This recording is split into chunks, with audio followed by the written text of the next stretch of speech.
At 6:40 on a Saturday morning in June of 1999, the president of my homeowners association stood on my front porch, pounding hard enough to make the little brass numbers on my mailbox rattle. And when I opened the door, she did not say good morning. She did not ask how I was doing. She pointed past me toward the clubhouse at the end of the street and said, "You have ruined the biggest weekend this neighborhood has all year." I looked at her, then down at the small brass key hanging from my belt loop. I said, "No, Maureen, I only stopped paying for it." Her face changed at that, not red exactly, more like somebody had pulled a curtain back and let the sun hit a part of the room she had been trying very hard to keep dark. Behind her, through the summer haze, I could see the community pool sitting still and silent, no filter humming, no fountain splashing at the entrance, no lights around the clubhouse patio, just a handful of folding chairs waiting for a neighborhood barbecue that suddenly had no music, no cold drinks, and no swimming pool fit for children. That was the morning everybody in Stone Creek Village learned that for almost 4 years their association had been running part of its common property through the electrical panel in my workshop. My name is Dale Hensley. I was 53 years old at the time and had spent most of my adult life working electrical maintenance at a paper mill outside Lexington, Kentucky. I was not a lawyer, I was not a detective, and I was never the kind of man who went looking for a fight. But I knew electricity well enough to understand one simple thing. When your power meter keeps spinning after you have shut everything off, somebody somewhere is using what you are paying for.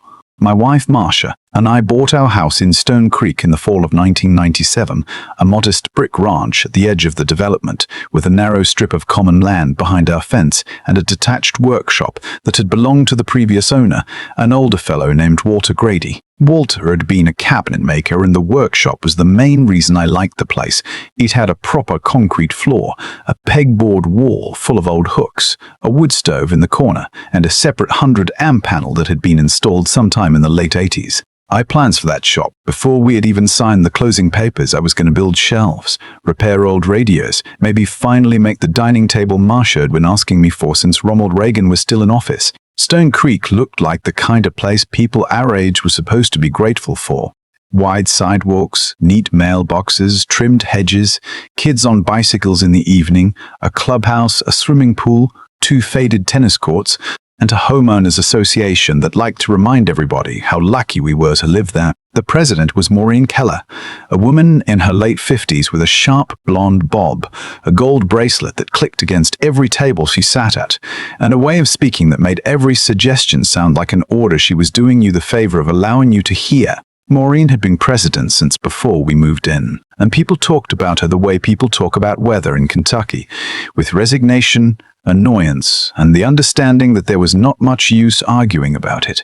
She ran the Christmas light contest, the annual picnic, the neighborhood newsletter, the pool opening, the yard inspections, and half the conversations at the grocery store. She knew who had painted their shutters without approval, who had a son coming home from college who was behind on dues, and who was too tired or too polite to challenge her. At first, I did not mind her. She brought us a welcome basket with a loaf of banana bread, a directory printed on pale yellow paper, and a reminder that trash cans had to be out of sight by 800 in the morning. I remember thinking that was a little much, but Marcia laughed and said, "Well, at least she is organized." Those were easier days. The first strange thing happened in the spring of 1998, not long after I had set up my workbench and bought an old Craftsman table saw from a man down the road. Our electric bill came in almost $40 higher than usual.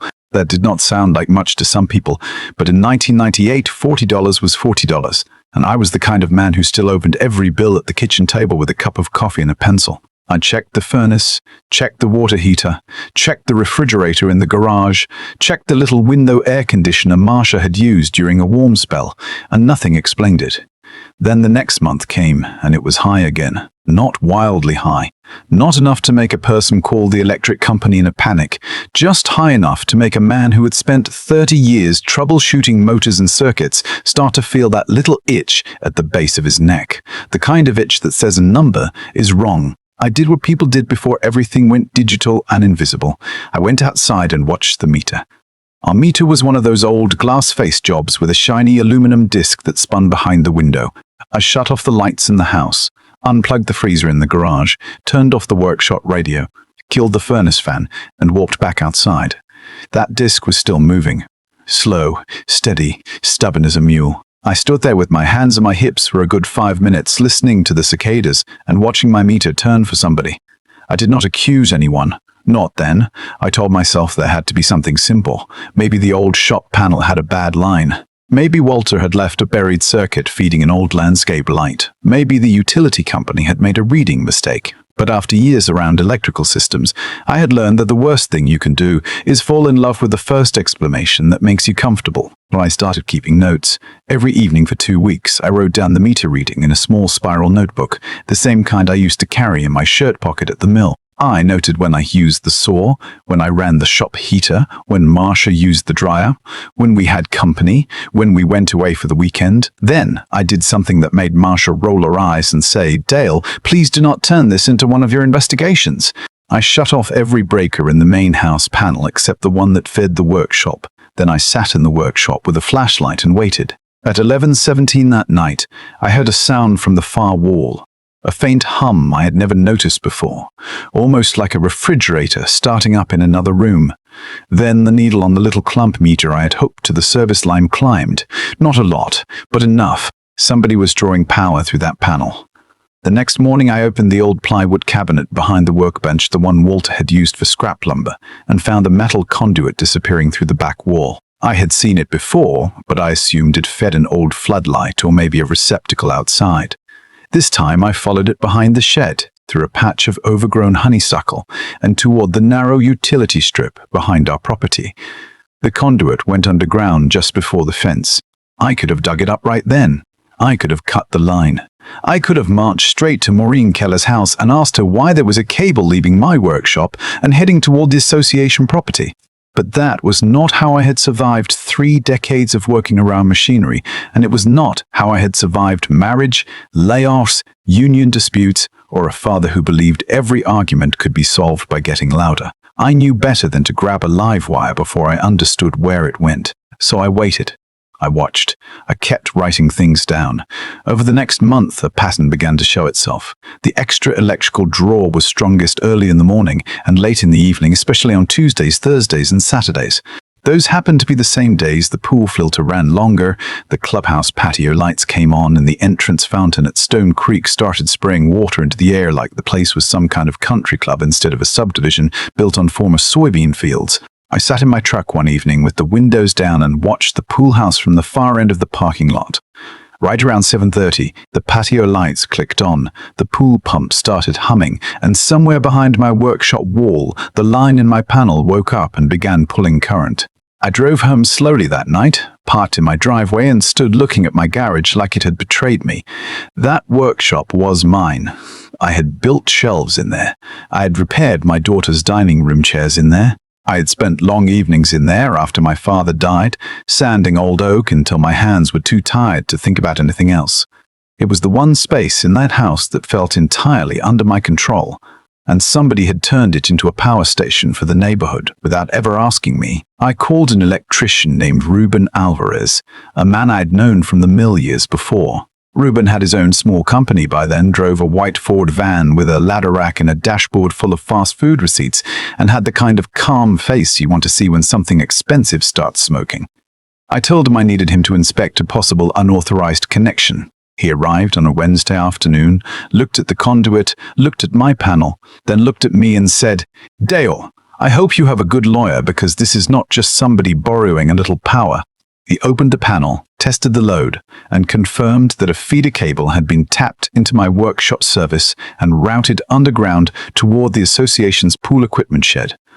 It was not done with the kind of work Ruben would put his name on. The cable was undersized for the load, there was no proper permit record in the panel, no approved disconnect on the far end, and no clear documentation that the connection belonged to anything on my property. It was, in Ruben's words, the kind of thing a man does when he wants it to work but does not want anyone looking too closely. That sentence stayed with me. Ruben photographed everything, made notes, checked the load over several days, and gave me a written report. The pool pump, the patio lights, the small freezer in the clubhouse storage room, and part of the fountain system were all pulling power from my workshop panel at different times. Not all at once, not enough to trick a breaker every day, but enough to add up. Enough to explain every strange bill I'd received since moving into that house. Enough to make the hairs on my arms stand up every time I thought about it. I went back through every electric bill I had saved. I had them in a manila envelope in the filing cabinet because Marcia always said I kept records like I expected the government to audit our kitchen. I compared those bills to our actual use. Then I compared them to the association's pool schedule, landscaping schedule, and event flyers. In 1998, the biggest spikes came during pool season. In the summer of 1999, they got worse. I found myself at the kitchen table late at night with a calculator, 3 stacks of paper, and a feeling I could not quite name. It was anger, sure, but it was also embarrassment. I had lived there almost 2 years. I had waved to these people. I had volunteered to repair the bent hinge on the clubhouse gate.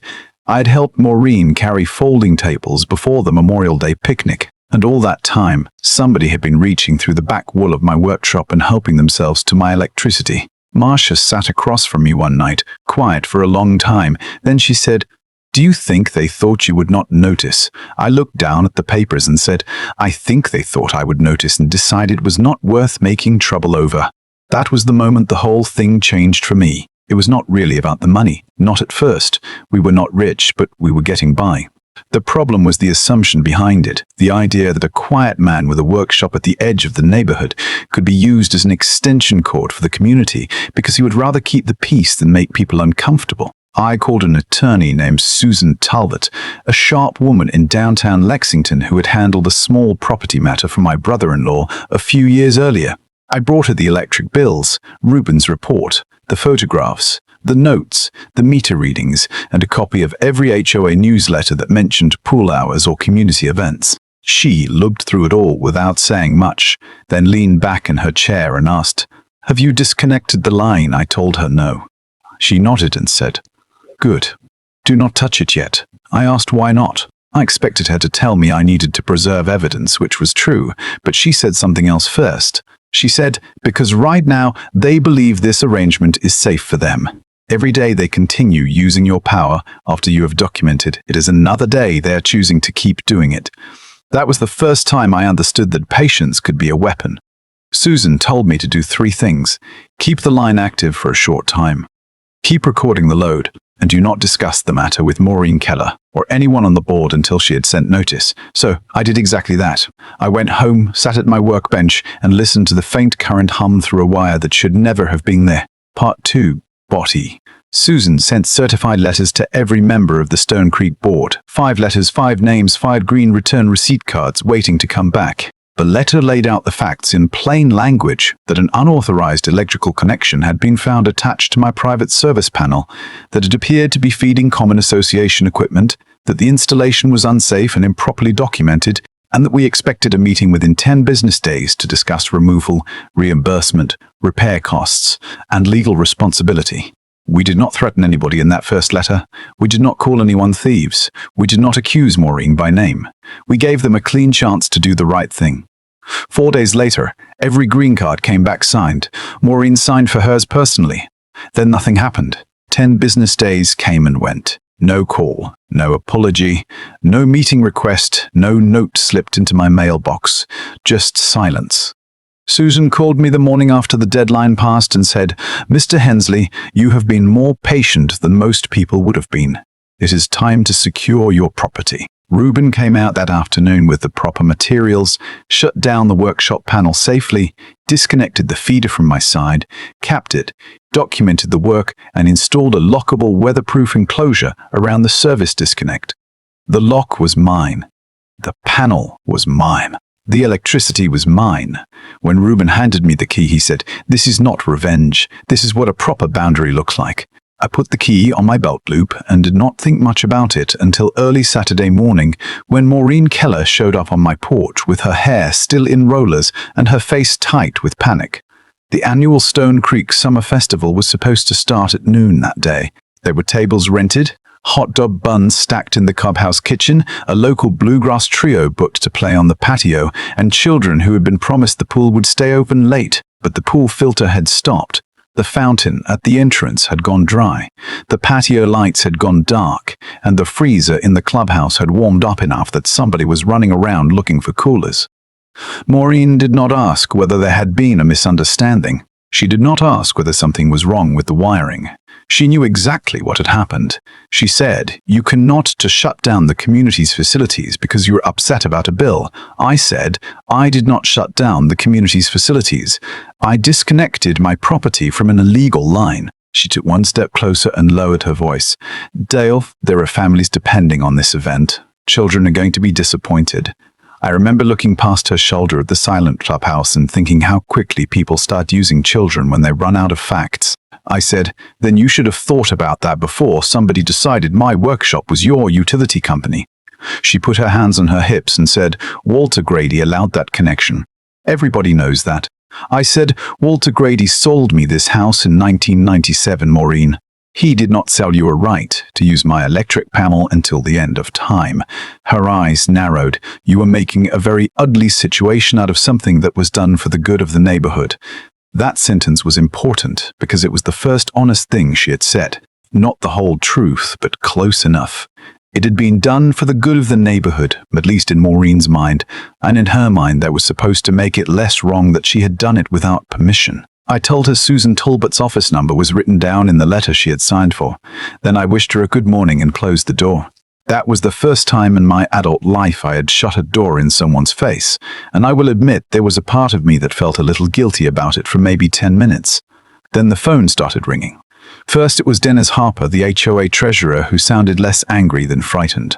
He said the board had intended to respond, but there had been scheduling issues. I said I understood, but their scheduling issues did not give them a claim on my electrical service. He asked whether I would unlock the panel long enough to get the festival through the weekend. I said no. He said, "Dale, people are going to blame you." I told him people were free to blame whoever they wanted, but I was not going to let somebody use my power one more hour just because they had planned a party around it. After Dennis, I got calls from two neighbors. One who was genuinely confused, another who sounded like Maureen had already gotten to him. A man named Gerald Knox, who lived 3 houses over, said, "I hear you have a dispute with the board, but why take it out on everybody else?" I told him I had not taken anything out on anyone. I had simply stopped giving them something they had never been entitled to take. He went quiet for a second, then said, "Well, I guess there are 2 sides." I said, "There are always 2 sides, Gerald. The difference is one of them has a buried cable." That afternoon, the summer festival happened anyway, just smaller and hotter. Somebody brought bags of ice from the grocery store. The bluegrass group played acoustic. The pool stayed closed because the health rules required the filter system to run. A few people were angry. A few people shrugged. A few people started asking why the association did not have its own properly wired service for equipment it had been running for years. That last group was the one Maureen did not know how to control. On Monday, the board requested a meeting with Susan and me. We met in her office on a humid morning that smelled like rain and old carpet. Dennis Harper came with another board member named Eileen Price, who had lived in Stone Creek since the homes were first built. Maureen did not show up. Susan told me later that Maureen had called the meeting routine and said the other board members could handle it. That told me all I needed to know. A person who thinks she has done nothing wrong does not usually hide from the paperwork. Susan placed the documents on the conference table one by one, not dramatically, not with any speech, just slowly and carefully. The photographs of the panel, Ruben's report, the meter logs, the utility bills, the load calculations, the certified letter, the return receipts. The records showing the pool equipment had been powered from my service for at least 22 months since I moved in. Dennis looked at the papers the way a man looks at a medical test he does not want explained. Eileen barely spoke. When Susan finished, she said the association had 2 choices. The first was to acknowledge the connection was unauthorized, reimburse the documented electrical costs, pay for the inspection and repairs to my panel, cover attorney fees, and arrange for the association's equipment to be connected legally to its own service. The second was for us to file suit and allow a court to decide what the association had done, how long it had been happening, and who knew about it. Dennis said, "We believe Walter had given permission." Susan did not raise her voice. She said, "Permission from a former homeowner does not become an easement simply because the board finds it convenient. And even if Mr. Grady gave temporary permission, it did not authorize the association to take power from Mr. Hensley's private service without compensation or notice." Eileen looked up then and said, "It was supposed to be temporary." The room got quiet. Dennis turned toward her slowly. Susan said, "What do you mean? Supposed to be temporary." Eileen pressed her lips together like she had bitten into something bitter. Then she said that in 1995, after a storm damaged the association's main pool equipment line, Walter Grady had allowed a temporary feed from his workshop so the pool could stay open for one weekend while repairs were arranged. That was all. One weekend.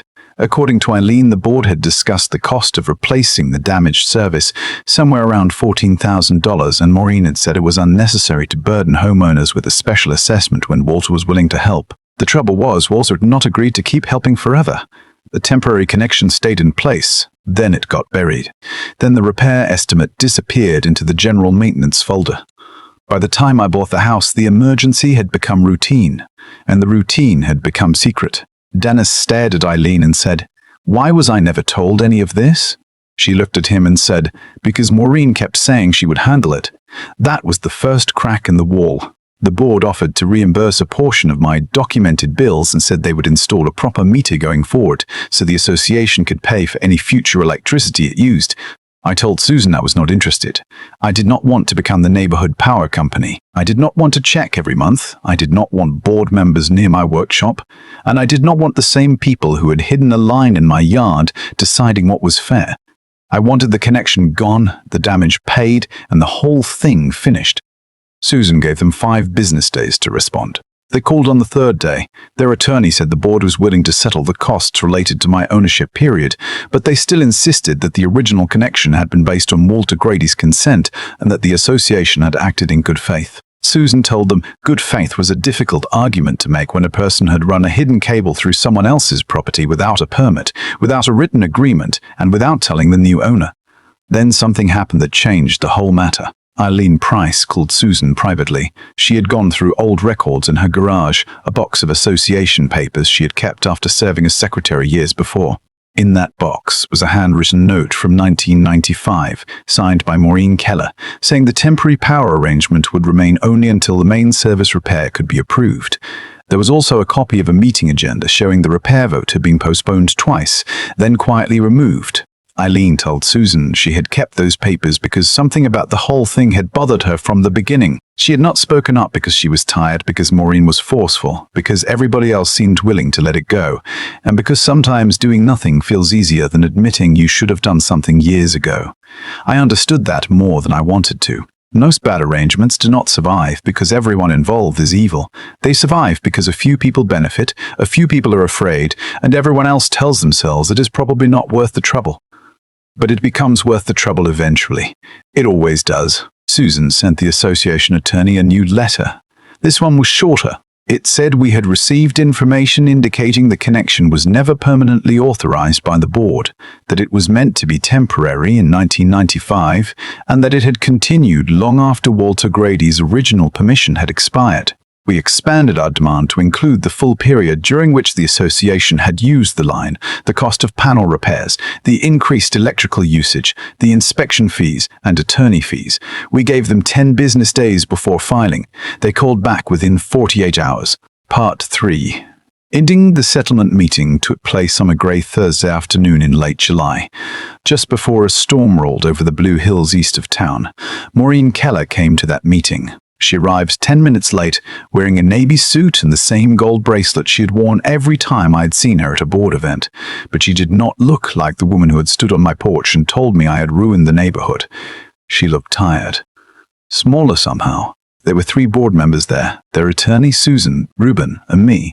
Maureen did not apologize at first. She said the connection had been created to protect the community from an expensive special assessment, that the association had struggled in the mid-90s, that several homeowners were older and living on fixed incomes, and that she believed keeping the pool and common areas operating helped preserve property values for everyone. I listened to all of it. Some of it was probably true, but then I asked her one question. I said, "At what point did you decide that your good intentions gave you the right to use something that belonged to somebody else?" She looked at me for a long moment. The rain began tapping against the office windows. Finally, she said, "I thought it was a practical solution." I said, "No, Maureen, it was a practical solution for you. That is not the same thing." She did not have an answer for that. The association agreed to pay the full documented cost of the electricity used during my ownership, pay for a new workshop panel, pay for Ruben's inspection and repair work, cover Susan's legal fees, and finance a proper electrical service upgrade for the pool equipment and clubhouse. They also agreed to issue a written statement acknowledging that the old line had remained in place without valid authorization and without disclosure to me when I purchased the property. The final amount was more than $10,000 by the time all of it was added together.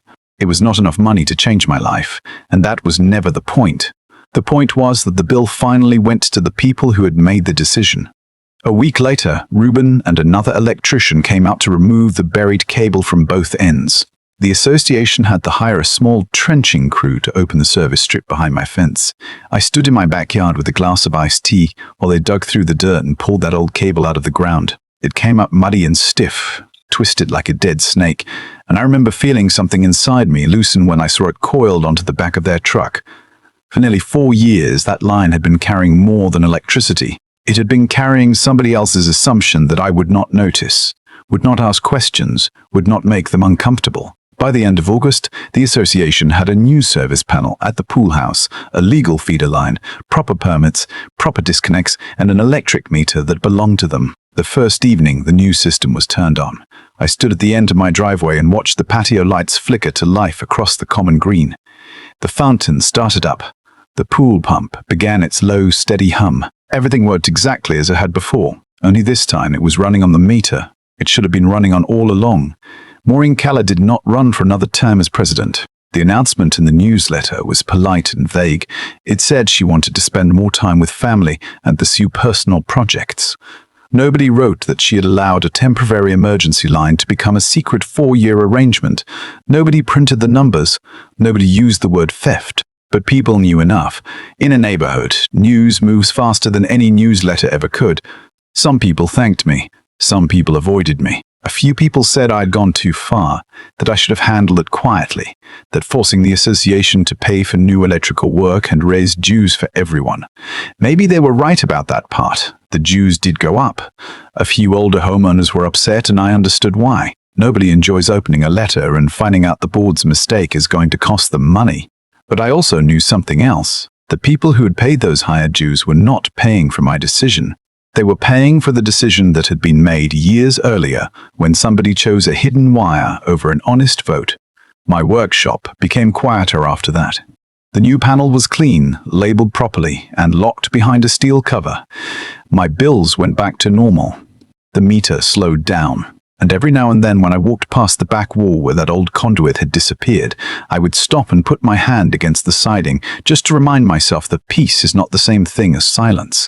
Sometimes peace is earned by saying no, even when people accuse you of making trouble. I still think about Maureen from time to time. I do not hate her.